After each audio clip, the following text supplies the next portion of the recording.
Hi guys, good morning. આ હતા મારા નવા મોલ્ડ આવ્યા હતા, તો હું પહેલાં બધા મોલ્ડને ધોઈને જ યુઝ કરું છું. એકવાર વાપરી લઉં તો બીજી વાર ધોઈને જ યુઝ કરું છું.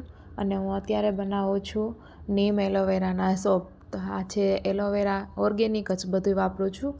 એટલે એલોવેરા અને નીમ ને બધું છે ને પાવડર નથી વાપરતી. બધું એ આ નેચરલી જે વસ્તુ છે ને એ જ બધી વાપરવાની, પીસીને વાપરું છું. જો અત્યારે આ બધી એલોવેરા અને નીમની પેસ્ટ તૈયાર થઈ ગઈ છે અને હવે હું સોપ બનાવવાની તૈયારી કરું છું. આ છે હલ્દી ચંદનના છે અને આ બેસનના સાબુ છે અને આ બને છે નીમ એલોવેરાના. અને હજી મારે એક લેમનના પણ બનાવું છું. અત્યારે લેમનના બનાવ્યા છે, આ લેમનના છે, એમાં લેમનના ટુકડા પણ નાખ્યા છે. એકદમ નેચરલી, નથી કોઈ કલર નાખતી, નથી કોઈ સાઈડ ઇફેક્ટ થતો. જેના માટે આ બધી વસ્તુ ઓર્ગેનિક જ વાપરું છું.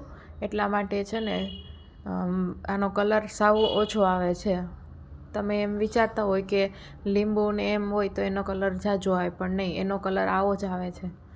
બસ નેચરલી જ બધી પ્રોડક્ટ વાપરું છું. આ નીમ એલોવેરા, આ હલ્દી બેસન અને આ છે હલ્દી ચંદન અને લીમડાનો, અને આ છે લેમનના પીસ છે જે હું નાખું છું. આવી રીતના પહેલાં પણ નાખી શકો અને આવી રીતના પછી પણ નાખી શકો.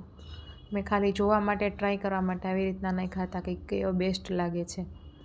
તો તમારે લેવો હોય તો ઓર્ડર કરી શકો છો મને. જલ્દીથી ઓર્ડર